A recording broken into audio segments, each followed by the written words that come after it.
내 생각이 부를 결정합니다. 인간을 크게 두 부류로 구분해 특수한 재능을 가진 사람과 그렇지 않은 사람으로 나눌 수 있다.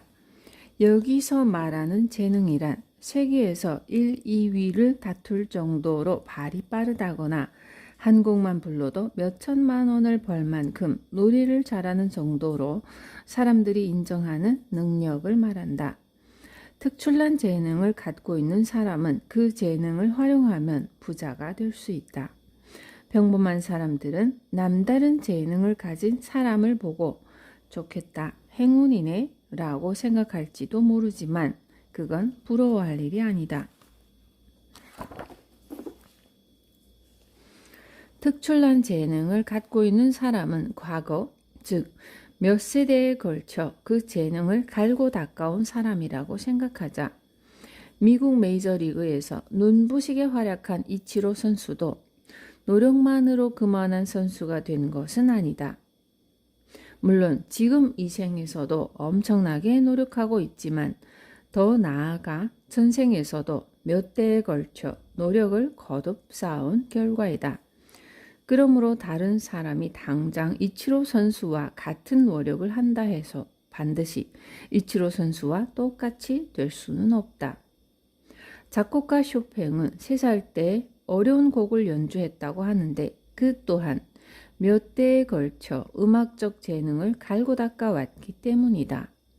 우리 아이도 어릴 때부터 일찌감치 피아노를 가르치면 되지 않을까 하고 생각하는 사람이 있겠지만 쇼팽처럼 되기는 좀처럼 쉬운 일이 아니다.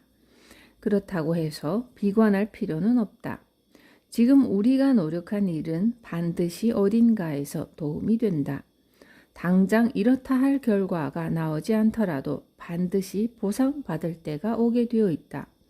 그러므로 공부든 운동이든 어떤 분야에서 아무리 노력해도 재능 있는 사람을 이기지 못한다고 포기할 게 아니라 현세에서 성과가 나오지 않더라도 내세에는 꽃이 필 테니까 하는 마음으로 즐겁게 하면 된다. 모든 일이 그렇듯이 괴로워하면서 마지못해서 하기보다는 즐거운 마음으로 계속해야 좋은 결과를 손에 넣을 수 있다. 그런 과정 속에서 부를 자연스레 끌어당기는 내공을 쌓을 수 있다. 남 좋은 일만 하고 있지 않나요? 특출난 재능을 갖지 못한 사람은 어떻게 해야 부자가 될 수 있을까? 직장인이든 개인 사업을 하는 사람이든 일에서 벌어들이는 수입이 있다. 수입이 없는 사람은 우선 일을 해서 돈을 버는 것부터 시작하길 바란다. 전업주부라면 가정일을 도맡아 남편과 가족을 돌보고 있으므로 부부가 함께 수익을 벌어들인다고 생각할 수 있다. 부자가 되려면 그 수입 가운데에서 10분의 1만 자신에게 주면 된다. 이렇게 말하면 아니요, 저는 받은 급여를 전부 자신에게 주고 있는데요 라고 반문하는 사람이 있을 것이다. 그렇다면 그 돈이나 그만큼의 가치가 자신의 손안에 남아 있어야 한다. 만약 돈이 전혀 자신의 수중에 남아있지 않다면 당신은 그 돈을 누군가에게 주었다는 말이 된다. 집세로 집주인에게 주었거나 식비로 슈퍼마켓에 또는 핸드백 값으로 명품 매장에 건넸을 것이다. 바꿔 말하자면 집주인이나 슈퍼마켓을 위해서 일하고 있는 것이나 매 한 가지로 좀 더 심하게 말하면 사회의 노예나 다름없다. 물론 살아가려면 생활할 집도 필요하고 건강을 유지하는데 식비도 든다.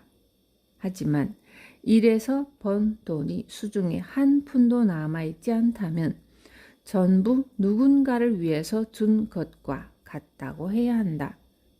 나를 위해 써야 할 순간에 정작 돈이 없을 테니 말이다.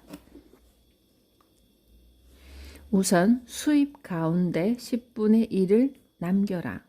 한 달 급여로 200만 원을 버는 사람은 20만 원을, 300만 원을 버는 사람이라면 30만 원을 매월 남겨두는 것이다.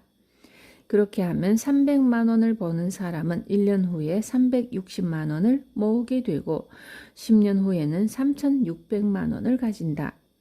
우선 집주인이나 옷가게 또는 술집을 위해서만 사는 노예 생활에서 벗어나 10분의 1만이라도 자신에게 주는 거다. 수입의 10분의 1을 손안에 꼭 쥐고 있어라. 단 10%면 된다. 나머지는 다 써도 좋다. 90%를 저축하라는 말이 아니지 않은가. 자신이 번 돈이 전혀 남아있지 않은 까닭은 자신에게 한 푼도 주지 않았기 때문이다. 어른이나 아이나 할 것 없이 돈을 주면 좋아한다. 그렇게 좋아하는 돈을 옷가게와 술집에 다 줘버리다가는 자신에게 한 푼도 남지 않는다. 자신을 위해 남겨놓지 않는 것은 자신을 전혀 사랑하지 않는 행위이다. 일단 수입의 10%를 남기는 일이야말로 돈에 쪼들리지 않는 그리고 부자가 되기 위한 첫걸음이다.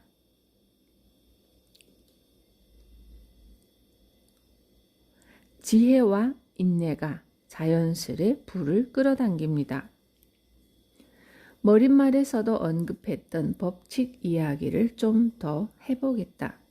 인간은 몇 번이고 다시 태어난다. 과연 무엇을 위해 여러 번 다시 태어나는 걸까? 정신세계를 넓고 깊게 만들기 위해서다. 그렇다면 정신력을 향상시키는 방법은 무엇일까? 바로 지혜와 인내가 나를 단련할 수 있다. 사람이 태어나면 누구든지 그 앞에 시련과 고난이 준비되어 있다. 그 사람의 인생에서 그야말로 가장 좋은 시기에 난데없이 시련과 고난이 나타나도록 짜여 있다. 시련과 고난이 떡하니 내 앞을 가로막았을 때 그 문제를 해결하려면 지혜와 인내가 필요하다. 즉, 어떻게 해결해야 좋을지 지혜와 인내를 배우면서 정신력을 단련해야 한다.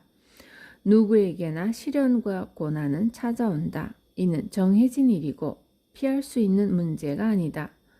목숨이라는 한자를 한 획씩 살펴보면 사람 이는 한 번은 두드려 맞는다고 되어 있다. 사람이 인생을 살아가다 보면 반드시 시련과 고난에 흠씬 두드려 맞게 되어 있는데 이때 어떠한 마음 자세로 마주하느냐가 매우 중요하다. 사람들은 대부분 고난을 두려워한다. 심지어 고난은 겪기 싫을 뿐더러 오지 않아야 좋다고 생각하는 사람이 있다. 이런 사람은 대개 고난이 닥쳐오면 덜컥 무릎을 꿇고 만다. 아무리 싫어도 아무리 도망치려고 해도 시련과 고난은 찾아오게끔 되어 있다. 나는 힘든 일은 일어나지 않을 거야 라고 자주 말한다. 이 말은 곧 힘든 일이 일어나는 것은 정신력을 성장시키기 위해서라는 뜻이다. 결코 고난이 아니라 계단 같은 것이니까. 자신에게 닥친 일을 고난이라고 생각하느냐 아니면 자신이 성장하기 위한 계단이라고 생각하느냐에 따라 인생 자체를 받아들이는 마음 자세도 그리고 음미하는 방법도 확연히 달라진다. 세상의 이치가 우리에게 인내를 요구하는 방향으로 이끌어갈 때가 있다. 그렇다면 돈을 모으는데도 지혜와 인내를 이용하면 된다.